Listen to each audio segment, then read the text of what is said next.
We're going to get started by wiring up our 14-inch wreath frame. You're going to take a chenille stem and going on the top 2 rows in between these sections, you're going to go underneath and then tie it onto the top part of the bar, not the bottom part, and you're going to twist it. And then you're going to go and add one right here and right here in between the two. And you're going to add that into each section. So you should have 3 in each section, equaling 18 ties.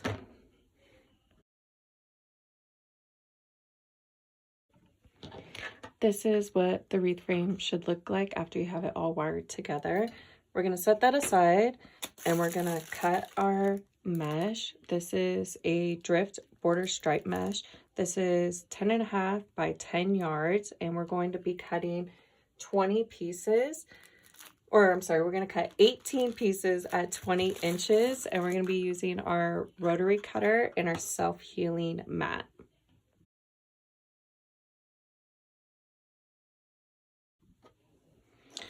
Now that we have all our mesh cut, we're going to go ahead and make some, I think I'm just going to do ruffles. So I'm just going to fold in a tiny bit on the edge, and then I'm going to walk my fingers down a straight line in the middle, scrunching all of the mesh together, and then keeping the other side folded down just a tiny bit. And then that's what it should look like. I'm going to go ahead and place it. I'm not going to untie it from the frame. I'm just going to put it on top. And then I'm going to give it 2 twists because we're going to be adding some ribbon on top. So this is just to keep it down until we're ready to add the ribbon.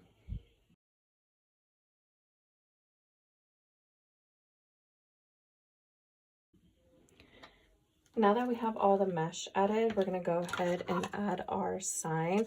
This is a wood sign using 4 chenille stems. I'm going to fold them in half, and make sure your sign is thick enough to do this, or else you'll poke through your sign. But I'm going to go ahead and staple and then kind of crisscross it a little bit. And then your chenille stem shouldn't move around. And as you can see, it didn't poke through. I'm going to go ahead and add some hot glue on top of the staples and then all around it. And then I'm going to give it a twist. And I'm going to go ahead and add 3 more.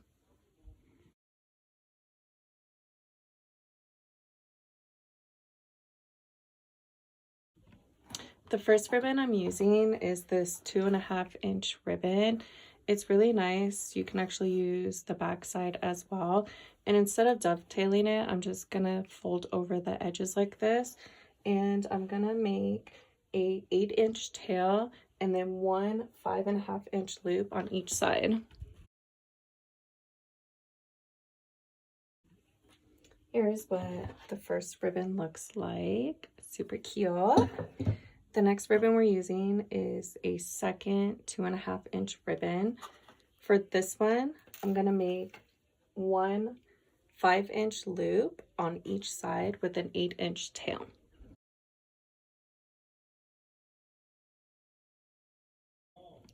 Here's what the bow looks like with that next ribbon. The next ribbon we're adding is this 1.5-inch ribbon. And I'm going to make an 8-inch tail and then 1 4.5-inch loop on each side. Here's what the bow looks like so far. The next ribbon we're adding is this glittered 1.5-inch ribbon. I'm going to make a 8-inch tail and 1 4-inch loop on each side. Here's what the bow looks like with that ribbon.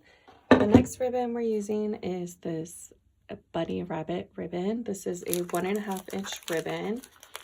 And for this one, I'm going to be making 1 Hold on. I'm going to be making one 4.5-inch loop on each side. Y'all, tomorrow is the Super Bowl. Are you going to be watching it? I'm not going to be watching it. Oh, you know what? This ribbon's directional. Okay, since the bunnies are only going one way, I'm going to go ahead and put my tails in separately. So I'm just going to put a little, like that much, into the bow maker. I'm not going to twist it. So I'm going to put that in there and then cut it. And then come to this side. And then this one, I will twist it.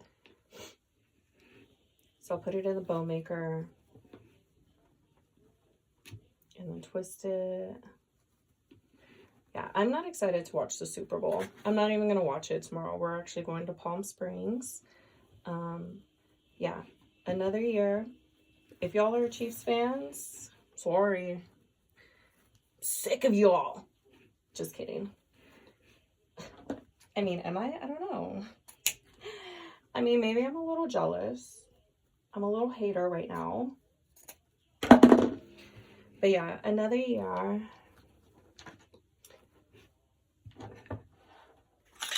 Okay, that's what it looks like. So we got the tails all and the bunnies all going the right way. The next ribbon is this Fair Silk ribbon. This is a 1-inch. Oh, it's so pretty. I love it. This one is so thick. If you haven't used Fair Silk ribbons, they have a really thick wire and they are worth the money. Okay, don't feel like you have to go out and buy designer ribbon. You don't have to, but once you get there, yeah, you'll get there. But I love this. I thought it was really pretty for Easter. So I'm gonna go ahead and add this in. I'm not gonna cut it, just like the other ribbon. I'm gonna go ahead and fold in the edges a couple times. And if it doesn't stay, you can always put a tiny bit of glue in there. And for this one, I'm gonna make an 8-inch tail and then a 3.5-inch loop. And I think I'm gonna make a center loop for this as well.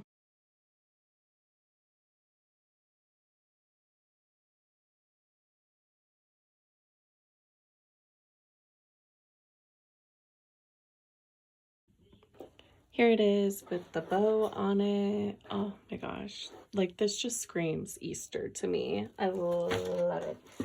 Also, if you're interested in the Fair Silk ribbon, just so you know, when you do use this thick ribbon, it's heavy. So like the bunny ribbon, it's a very thin, lightweight ribbon.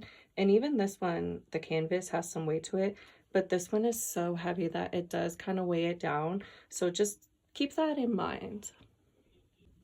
Next, we're going to be cutting our ribbon tails. I'm going to be using these two, a 2.5-inch ribbon and a 1.5-inch ribbon.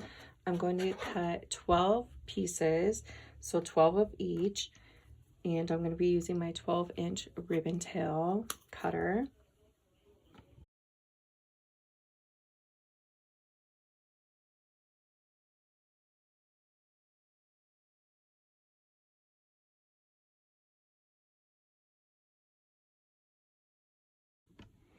Okay, so I didn't have enough of these, so, and one of my ribbons is spliced. If you're not sure what a splice is, you see how that's where the ribbon, when it's on the machine, like they put 2 rolls together.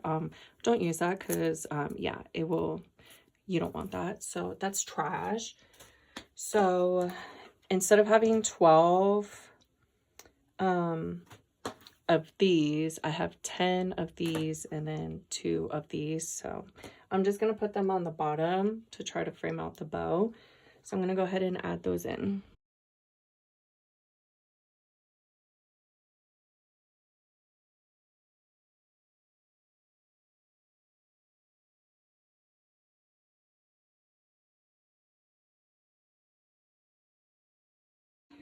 I'm going to add some embellishments. I'm going to add these wildflower filler flowers all around the wreath.